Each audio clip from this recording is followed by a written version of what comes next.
A plastic bottle surrounded by water is much more dangerous than a bottle sitting on your floor. Currently, plastic is one of the many average things a person may find along with fish in the ocean. Although more than 5 trillion macro and micro pieces of plastic are currently floating in the world's oceans, the sheer amount of plastic waste moving through our once sparkling crystal blue oceans can decrease only and only if people decide to end their littering habits, whether that is by land, by air, or by sea. The plastic currently floating in our ocean is a major danger to life on Earth due to its impacts on the marine environment, human health, and climate change.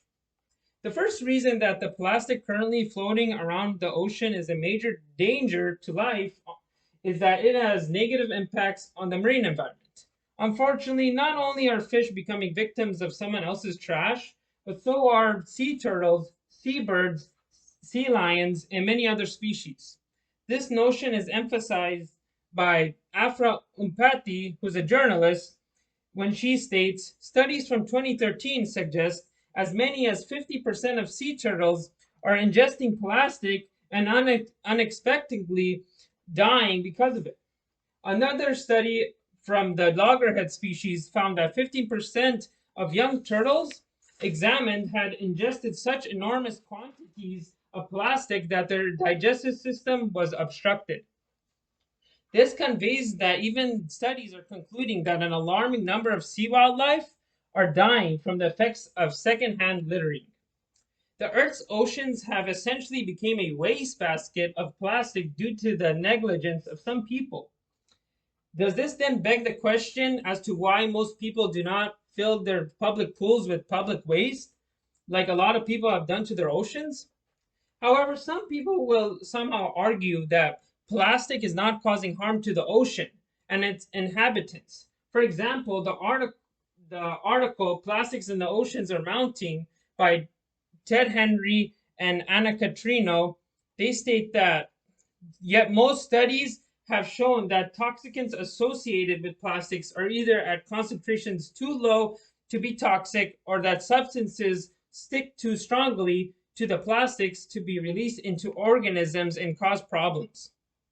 Even though studies are indicating that toxins caused by ocean plastic are low in toxicity for some sea wildlife, the contrary can be said about plastic itself. As shown in the YouTube video, here's why plastic is so much worse than you think by Life Noggin. When they say that plastic is often blocking the sea turtles' breathing passages and stomachs, along with doing the same to countless other marine species such as dolphins and whales. Sea wildlife is greatly suffering from all the scattered garbage in their habitats. If the use of plastic drops and the oceans are becoming cleansed, sea turtles and many other species will not have trouble surviving. The second reason that the ocean's plastic is dangerous to all life on Earth is due to its possible negative effects on human life. This is indicated by Professor Colin Jansen in his interview with Sky News, when he stated that my research shows that by the end of the century, as many as 4,000 tiny fragments of microplastic could build up in the body within a year. I have asked other physicians what would happen if microplastic gets into the bloodstream, and their blunt answer was, we don't know.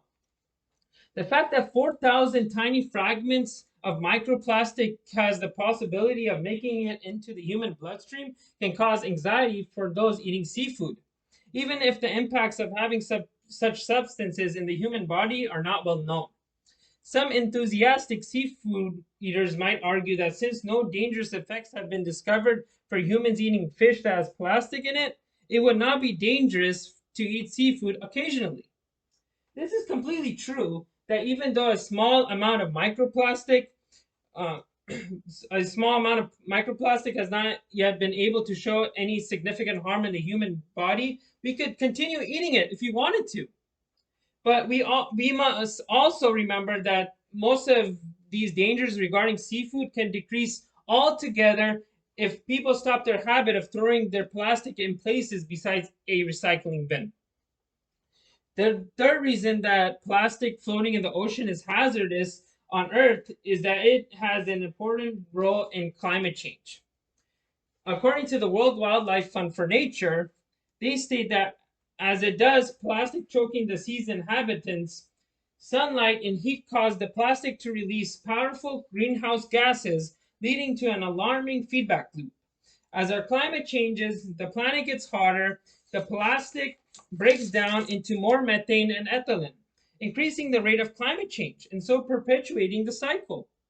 Once the sun hits the ocean's plastic, it sends greenhouse gases into the atmosphere, and one hazard leads to another hazard, therefore causing a possibly destructive domino effect for the entire planet. Furthermore, some people deny climate change as a real thing, even when presented with countless pieces of evidence that support the latter. While the entire subject of global warming is an entirely different topic, the ocean's plastic status quo is not.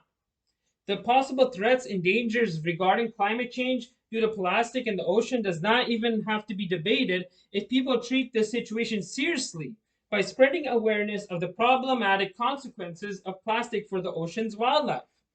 And people finally deciding to throw their trash in the appropriate areas, not the ocean.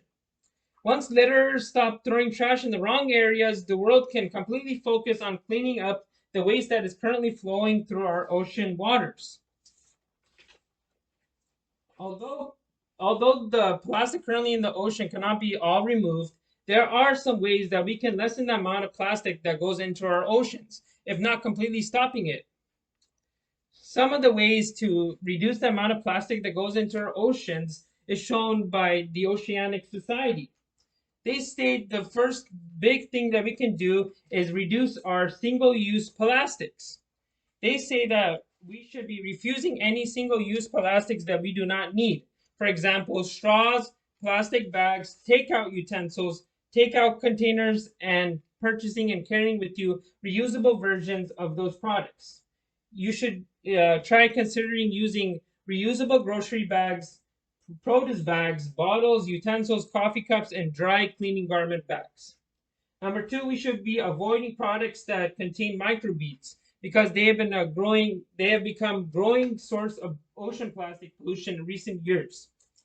Number three, they say we should be properly recycling items because at present just 9% of the plastic is recycled worldwide. Recycling helps plastic out of the ocean and reduces the amount of new plastic that is in circulation.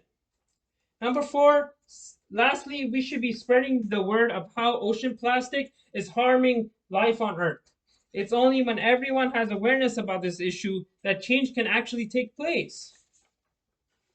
Ocean plastic does not only cause harm to marine life and humans, but also poses as a danger to planet Earth itself. The ocean water is not a place for your water bottle, potato chips bag, or drinking straw. Rather, it is the home of millions of sea wildlife who are suffering the brunt of what we humans have managed to accomplish in terms of getting rid of our trash. If we humans beings continue to neglect the current situation of our ocean waters, the situation will only become worse and worse for many years to come. In that case, people's eyes will open only when it's nearly too late. Continuing to argue about whether the plastic is causing a problem in the ocean will only further delay the solution to the pandemic of ocean trash. Thank you.